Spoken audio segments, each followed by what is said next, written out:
Welcome to Boring History, where the past whispers its secrets in the calmest way possible. Today, we journey back 100,000 years ago, uncovering the hidden survival tactics of early humans. Their clever traps, their patient strategies, and the quiet genius that kept them alive in a harsh world. Imagine standing on the edge of an ancient plain 100,000 years ago, long before civilizations, long before writing, long before the idea of kingdoms or cities or even villages was born. The earth stretched wide and unbroken, filled with herds of wild animals, shifting winds, and landscapes that seemed endless. Early humans walked these lands not as rulers, but as survivors, fragile bodies in a world that belonged to creatures stronger, faster, and more dangerous. Lions prowled in the tall grass, massive mammoths moved in herds, and the night was alive with sounds of predators. To live in this place was not a matter of luck, it was a matter of skill, patience, and above all, ingenuity. Food was never guaranteed. Hunting was not a matter of bravery alone, but of strategy, cunning, and the ability to use the land itself as an ally. The earliest humans lacked the claws of lions or the speed of cheetahs, but they carried within them something more enduring, a spark of thought, the power to shape tools and devise traps. Primitive hunting traps were among the first true signs that humans were different from all other animals, that survival was not only in muscle but in mind. When you imagine these traps, do not picture iron jaws or wooden snares as we might know from later times. Instead, think of simple pits dug into the earth, sometimes hidden beneath layers of branches, grass, and loose soil. The early hunter would find the paths that animals used most often, the trails to water, the routes to grazing grounds, the places where hoofprints marked the mud again and again. Here they would labor for hours, even days, carving out a depression in the earth with sharpened sticks, or with tools made of stone, their hands raw from the effort. The pit would be narrow at the top, wider below, so that once an animal slipped in, escape became nearly impossible. Sometimes sharp stakes were planted at the bottom, hardened in fire to pierce the flesh of prey. Other times, the trap itself was enough, the fall breaking the animal's legs and rendering it helpless. The trap was not the hunt of a single moment, but the slow patience of waiting, knowing that hunger pressed close, yet the reward would come only when the animal stepped blindly into the hidden void. Beyond pits, early humans learned to fashion snares and deadfalls. A deadfall trap was deceptively simple. Imagine a heavy rock or a log balanced carefully on a support, just stable enough to hold but fragile enough that the smallest movement would bring it crashing down. The bait might be nothing more than a handful of leaves or berries, or the scent of something edible placed beneath.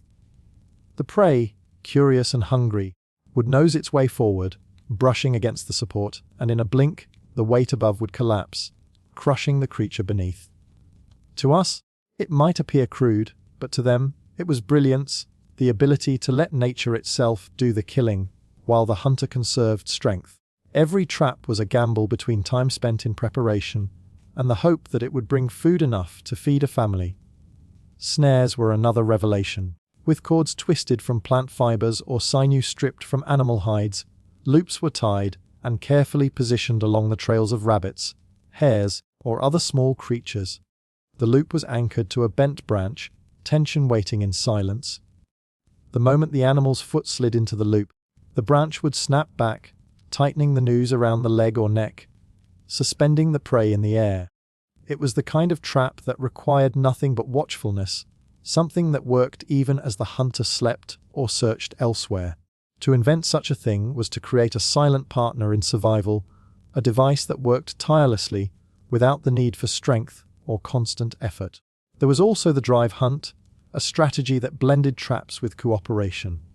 Early humans would work together, sometimes dozens of them, spreading out across the plain, moving slowly in wide arcs to herd animals toward natural barriers or toward pits and concealed snares. Imagine the pounding of hooves as a herd of gazelle or antelope is pushed closer and closer to the narrow gorge where escape is impossible. The hunters' voices rise, stones are thrown, branches waved, fear drives the animals forward, and then the land itself becomes the trap, cliffs rising, paths narrowing, until the prey has nowhere left to run. In this moment, the trap is not just a pit or a snare, but the geography of the world, shaped and used by human intention. Such a hunt required more than individual skill. It required trust, timing, and a shared understanding among the hunters. It showed that survival was not only about individual cunning, but also about the collective mind of the group. The ingenuity of these early people went beyond mere survival. To study animal tracks was to read a hidden language written in the soil. Every hoofprint, every bent blade of grass, every broken branch was a clue. To build a trap was not to act blindly, but to anticipate the movement of a creature, to predict its habits, to know that the gazelle would always return to the same waterhole, that the mammoth would follow the same seasonal path, that smaller animals scurried along the same hidden trails. Each trap was a mirror of knowledge, a reflection of the deep attention early humans paid to the rhythms of the natural world. In this, their traps were not only tools but lessons, repositories of wisdom passed down from generation to generation. The child who watched their parent build a snare was not just learning how to catch a rabbit, but how to think, how to observe, how to shape the environment into something survivable. In these hunting traps we see the earliest seeds of technology, the foundation upon which everything else would one day be built. To sharpen a stake, to balance a rock, to weave a cord, to disguise a pit with leaves. These were the beginnings of engineering, the first expressions of applied knowledge. They reveal a people who did not passively endure their world, but actively reshaped it. And with each success, with each animal caught, the bond between thought and survival grew stronger. A successful trap meant food, food meant life, and life meant the chance to try again, to refine, to imagine something better. This cycle of necessity and invention was relentless, pushing the human mind further and further. The materials of these traps were humble, gathered from the land itself. Branches stripped of bark, vines twisted until they were strong enough to hold, stones chosen for weight and balance, grasses laid across pits in careful layers. Yet in the hands of early humans, these materials became more than nature's gifts. They became extensions of will. Fire hardened the points of wooden stakes, turning fragile branches into deadly weapons. Fibers from plants were braided into cords strong enough to hold struggling prey. Even bones from earlier hunts could be sharpened and set into traps, a grim recycling where one creature's death prepared the way for another. Nothing was wasted, for waste meant weakness, and weakness meant death. To live was to see potential in everything, to imagine how a rock could crush, how a stick could pierce, how a pit could swallow. The very act of building a trap was also a kind of ritual. It demanded silence, patience, and care. A hunter could not hurry the work, for the animal would sense disturbance, smell the fresh earth, notice the unnatural arrangement of leaves. The disguise had to be perfect, every branch laid with intention, every trace of human scent covered or erased. The hunter would crouch low, feeling the soil between their fingers, adjusting, shifting, arranging until the trap appeared as nothing at all, until the land itself seemed untouched. This patience was as important as strength, a kind of discipline that taught the hunter to wait, to blend, to trust that time itself would deliver the prey. The trap was more than a tool, it was an agreement with the land, a conversation between human and nature in which both had their roles to play. Even failure taught lessons. A pit left empty for days was a reminder that animals were unpredictable, that nature could not be commanded, only coaxed. A broken snare was proof of the strength of prey, a signal that the design must be improved. A fallen deadfall that crushed nothing was not wasted effort, for in every failure there was memory, and in every memory, the seed of a better attempt. The story of primitive traps is not a story of perfection, but of persistence, of trial after trial, of learning from each attempt until success came. It was this persistence that defined humanity, the refusal to stop at failure, the drive to refine and adapt again and again. What is most striking is that these traps did not just provide food, they reshaped the rhythm of life itself. A trap allowed a hunter to set something in motion and then turn attention elsewhere. It freed time for other tasks, gathering plants, repairing tools, tending fires, teaching children. The trap became a silent worker, a partner that waited in the forest or along the trail, ready to provide when fortune allowed. This freed the human from endless, exhausting chases after faster creatures, gave them the chance to rest, to think, to imagine. In this way, primitive traps not only fed the body, but also nurtured the mind, creating the spaces in which thought could grow. And so, in the quiet of ancient landscapes, beneath the trees, beside the rivers, across the grasslands, early humans set their traps. Each one was a gamble, a whisper of hope laid carefully in the earth, a conversation between hunger and ingenuity. They were fragile things, these pits, snares, and deadfalls, but behind them stood the determination of a species that had no claws, no speed, no great strength, but possessed something more enduring. The endless ability to imagine a way forward. The world of 100,000 years ago was not a gentle place, not a land of comfort or certainty. It was a world that shifted constantly, where climates changed over generations, where glaciers advanced and retreated, where forests thickened and thinned, where deserts stretched further one season only to shrink the next. Early humans lived in this uncertainty, with no houses to shield them, no farms to guarantee their food, no written instructions to guide them, only their senses and their ability to adapt. Every morning began with the same questions of survival. Where will food be found? Where will water be drawn? Where will shelter be made? And how will danger be avoided? To adapt was not an option, but the essence of existence. For the environment offered no mercy. Heat burned the skin during long days on the savanna, cold bit deep during glacial winds, rain turned the earth into mud, and drought cracked the land into dust. The hostile environment was both teacher and enemy, forcing those fragile bands of humans to bend or to break. Adaptation began with movement. To survive meant to follow the rhythms of the land, to track the migrations of animals, to move when the grass withered, to leave when the water dried. These people were not tied to one place but carried their lives with them, tools, skins, and memories. A campfire could be built in one valley and abandoned the next day if food grew scarce. This mobility was their shield against starvation, a way to flow with the shifting patterns of the world rather than fight them.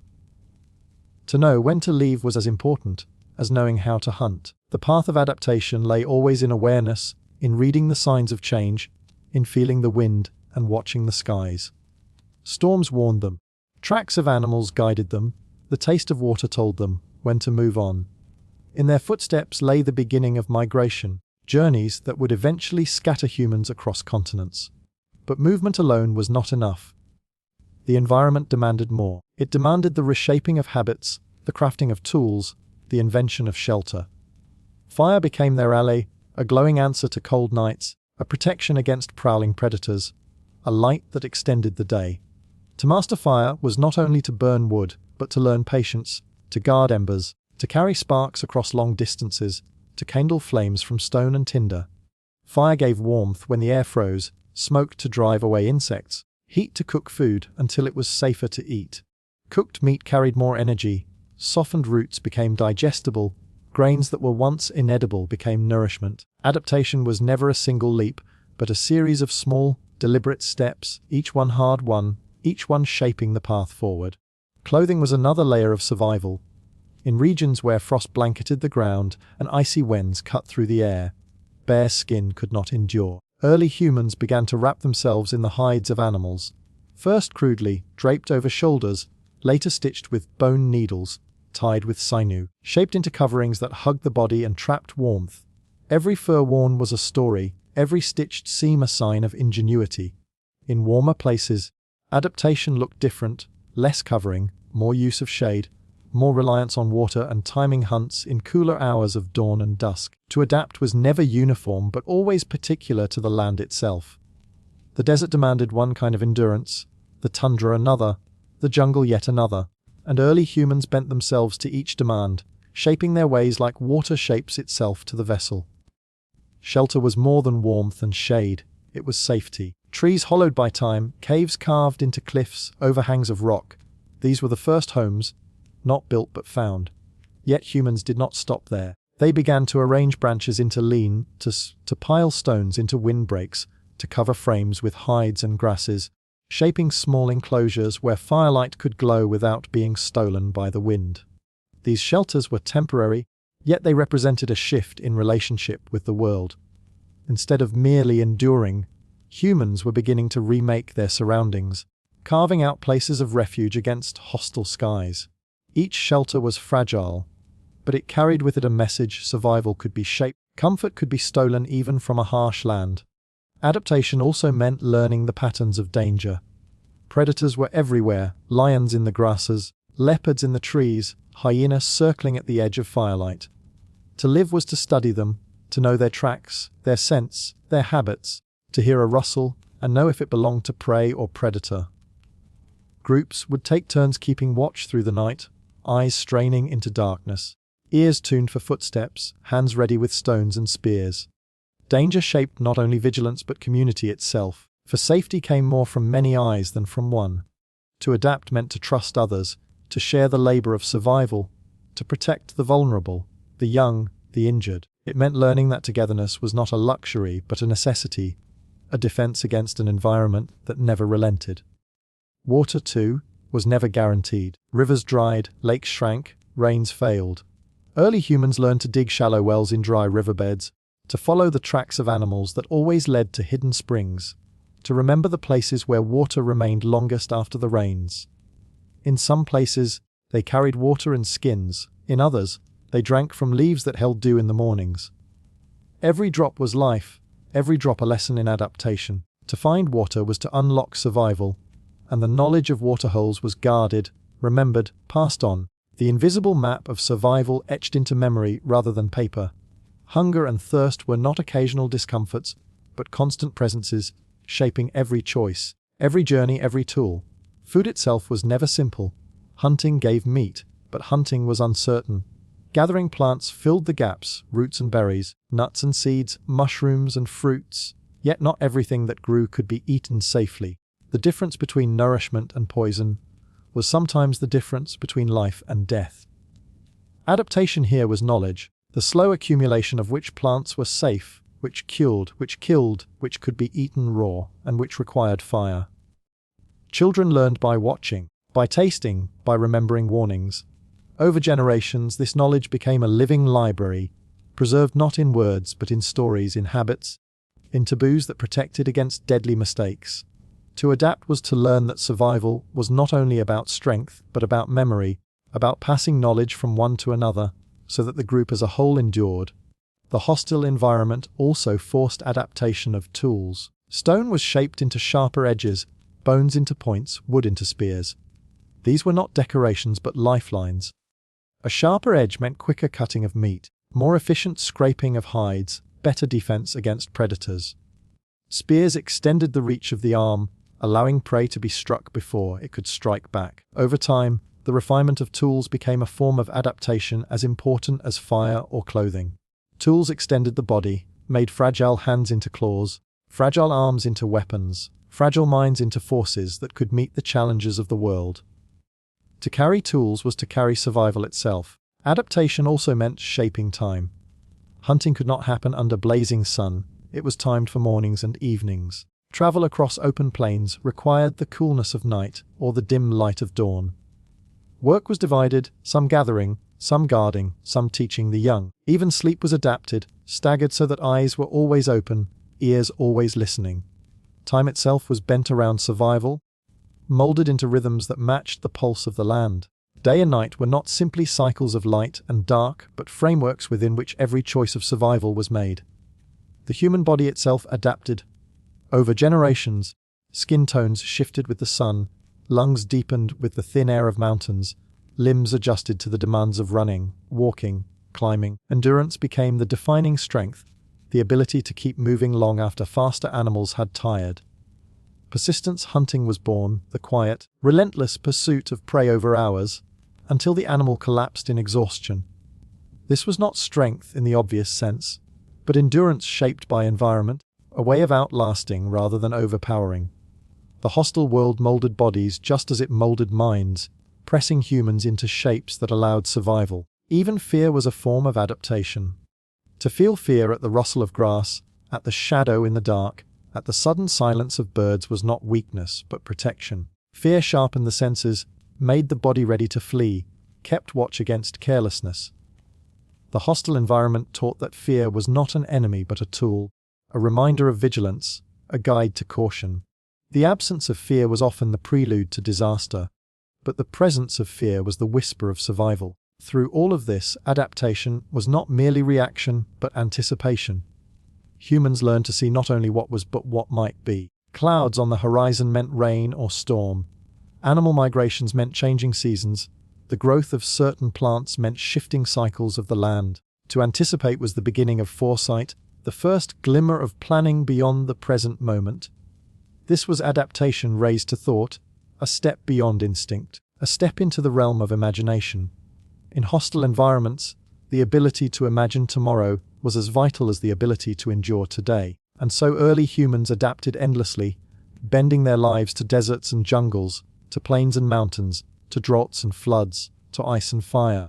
They endured the bites of insects, the stalking of predators, the searing sun, the bitter cold, the hunger and thirst that pressed close. Every adaptation was a response to hostility, every invention a shield against the indifference of nature. In their shelters, in their fires, in their clothes, in their tools, in their migrations, in their memories, we see the shape of adaptation itself, the slow, steady bending of fragile beings to a world that offered no welcome yet became survivable through patience, through ingenuity, through the quiet determination to live one more day. When we look back 100,000 years at those scattered bands of early humans who wandered the plains, the forests, and the mountains, we see creatures who, on their own, were vulnerable. Alone, a human was slow compared to the deer, weak compared to the lion, fragile compared to the mammoth, yet together they became something greater than the sum of their parts.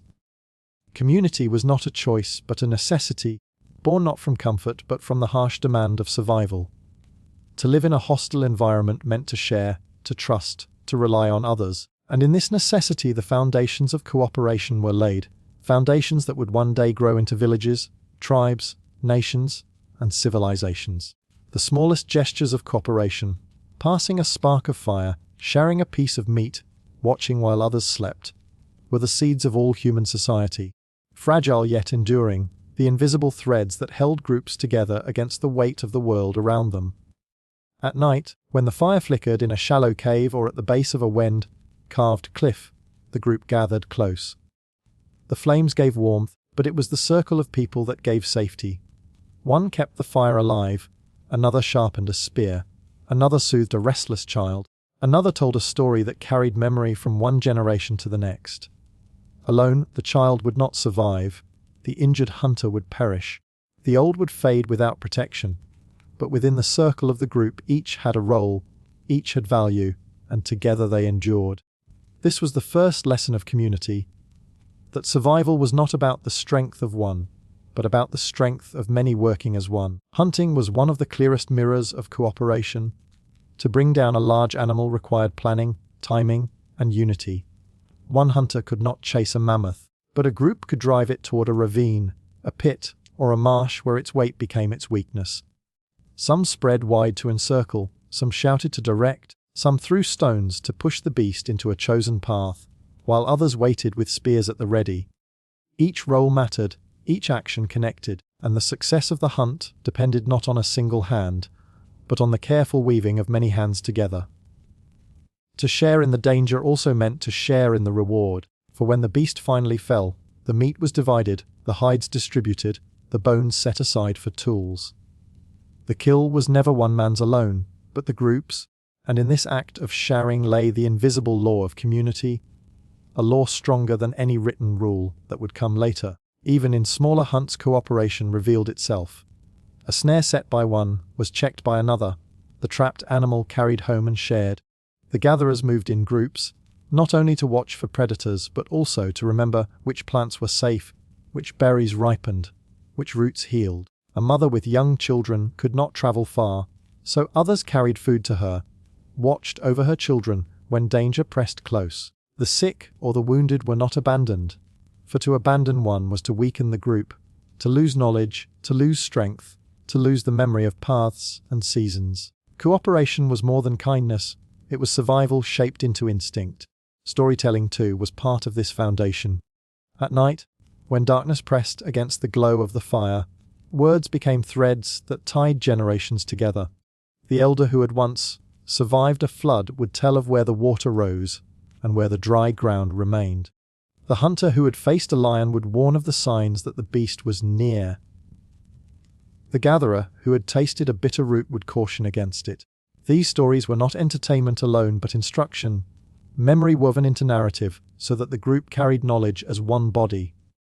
Without community, knowledge would vanish with each death, but with community, memory endured, growing stronger with each retelling, binding the group to its past and guiding it toward its future. Children learn not in solitude but by watching, by imitating, by being guided with patient hands. A child's first attempt to shape a stone into a cutting edge was met with correction.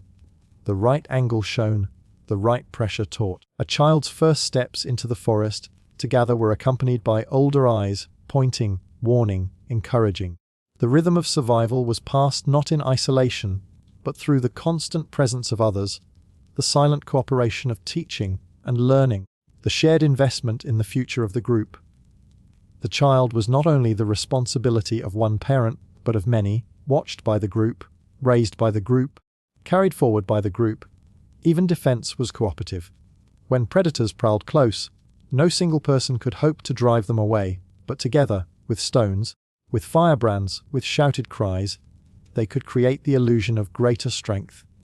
The sight of many silhouettes against the fire, the noise of many voices, the rain of many stones could turn aside even the most determined hunter of the night. Alone, one was prey, but together they were formidable, not through strength of limb, but through the coordination of spirit. This was the first army, the first shield, not built of iron or stone, but of voices joined, of hands raised together, of courage shared. Sharing extended into the smallest details. A spark of fire could be given from one hearth to another, saving hours of labor. A bone needle could be lent to stitch a hide, a sharp flake of stone passed to one who needed it. These gestures created bonds stronger than blood, bonds of trust and reciprocity. To give was to invest in another's survival, and in return, to receive when the moment came. Cooperation was not a transaction but a rhythm, a flow of giving and receiving that bound the group in invisible chains of loyalty. Over time, roles within the group began to take shape. Some became skilled hunters, others wise gatherers, some skilled in shaping stone, some gifted in healing wounds with herbs, some with eyes keen for danger, some with patience for teaching children. Each role was not fixed, but each skill was valued, each contribution essential. Community allowed specialization, even in its earliest forms, and specialization deepened cooperation. One person did not need to be all things, instead, many people could be many things, and together they became whole. The environment, hostile as it was, only deepened the need for community. When drought struck, groups pooled their knowledge of hidden springs, shared their food sparingly, rationed so that all might endure longer. When storms came, shelters were reinforced together, branches woven, hides stretched, stones stacked. When the cold pressed down, bodies huddled close, sharing warmth, conserving fire, guarding against the night. Each crisis became a test of cooperation, and each test strengthened the bonds of the group. Survival was not merely about enduring the environment, but enduring it together, and in this endurance the foundations of human society were laid. Even rituals of death carried the mark of cooperation. When one of the group fell to sickness, accident, or predator, the body was not always abandoned. Sometimes it was buried with care, covered with stones or earth, perhaps with tools or tokens placed beside it. Whether from grief, respect, or the need to protect the living from disease, these acts reveal that the group remained bound even beyond life, that cooperation extended into memory and ritual. To mourn together was itself a form of community, an acknowledgement that every life was tied to the survival of the whole. Laughter, too, was part of survival. Around the fire, in the spaces between hunger and danger, voices lifted not only in stories but in joy. Laughter lightened the burden of fear, eased the weight of exhaustion, strengthened bonds. To share in joy was as vital as to share in food, for it reminded the group that survival was more than struggle, that life carried moments of connection and meaning even in the harshest times. Cooperation was not only practical but emotional, binding hearts as well as hands, weaving resilience into the spirit of the group. Trade between groups also began as an extension of cooperation. One band carried knowledge of one valley, another of a different river, and when they met, they exchanged not only goods but stories, mates, songs, tools. A piece of stone from a distant place, shaped into a blade, was more than a tool. It was a sign of connection, a reminder that even strangers could cooperate, that the foundation of survival could extend beyond the immediate circle. These exchanges sowed the first seeds of wider networks, of alliances, of trust that reached further than the horizon of a single fire. Language, slowly forming, grew out of the need for cooperation. Gestures and sounds became more refined, more consistent, more shared, until they carried meaning beyond the immediate.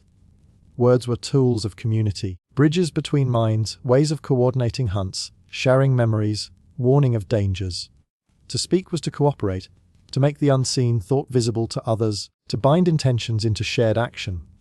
Language itself was born of community, and in turn, strengthened it, making cooperation more complex, more effective, more enduring. The foundation of cooperation lay also in empathy, in the ability to feel the pain of another, to see the fear in a child's eyes, the weakness in the step of the injured, the hunger in the hollow of a belly. Empathy turned survival from competition into collaboration, made the suffering of one the concern of all. This was not always perfect, for scarcity bred tension, yet the general pattern leaned toward cooperation, because in the long story of survival, empathy preserved the group where selfishness might have destroyed it. The hostile environment punished the selfish and rewarded the cooperative, carving empathy into the very bones of humanity. Through countless generations, community deepened, shaped by necessity, refined by struggle, carried forward by memory. Cooperation was the thread that wove individuals into groups, groups into bands, bands into tribes. It was the unseen structure that allowed fragile creatures without claws or fangs to endure a world filled with danger. It was the quiet force that made fire circles possible, that allowed food to be shared, that made tools useful, that carried knowledge from one generation to the next. It was not grand or dramatic, but constant, the background rhythm of survival that pulsed through every moment of early human life. And so, in the dim light of long-forgotten fires, on the windswept plains, in the forests and the caves, humans survived not because they were strongest or fastest, but because they were together. The foundation of community and cooperation was laid in every shared meal, every watchful night, every story told, every hand that reached to help another rise from the ground. It was this foundation, fragile yet enduring, that allowed humanity to step into the long path of history, to face a world that was vast, hostile, and indifferent, and to carve out a place within it through the strength of many bound, as one